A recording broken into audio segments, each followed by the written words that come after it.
സാറിന് ശരിക്കും Rashmi as actress ഇനിയും വളരാനുണ്ട്, ഒരു ആക്ട്രസിനെ വിലയിരുത്താൻ പറഞ്ഞ സാർ എങ്ങനെ പറയും?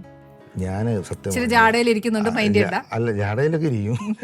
ഇത് ഇരിക്കുന്ന കാരണം എന്ന് വെച്ചാൽ ഞാൻ ആദ്യത്തെ സിനിമ ശരിക്കും രശ്മി സിനിമയിൽ അഭിനയിക്കുന്നതിന് കല്യാണത്തിന് ശേഷമാണ്.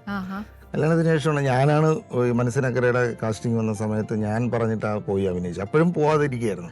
സീരിയൽ കംഫർട്ട് സോൺ രാവിലെ പോയിട്ട് വൈകുന്നേരം വീട്ടിലേക്ക് വരാം. അന്ന് മുതലേ ഞാൻ പറയാറുണ്ട്, രശ്മി നമ്മളൊരു ആർട്ടിസ്റ്റ് ആകുമ്പോൾ ആ ആർട്ടിസ്റ്റിന് വേണ്ട ചില കാര്യങ്ങളൊക്കെ ശ്രദ്ധിക്കണം.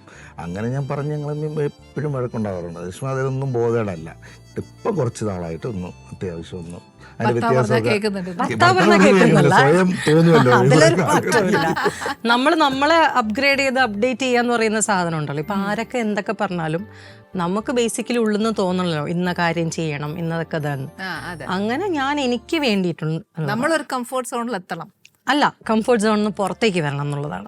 ഞാൻ ഇത്രയും നാളും എൻ്റെ കംഫർട്ട് സോണിലാണ് നിന്നുകൊണ്ടിരുന്നത്. നമുക്കിപ്പോൾ ഒരു വർക്ക് വരുമ്പം അത് പോകാൻ എളുപ്പമാണോ, പിള്ളേരുടെ എക്സാം ആണോ, അങ്ങനെയുള്ള കുറേ കാര്യങ്ങളൊക്കെ നോക്കി അങ്ങനെയാണ്. പക്ഷെ ഇപ്പം അങ്ങനെയല്ല.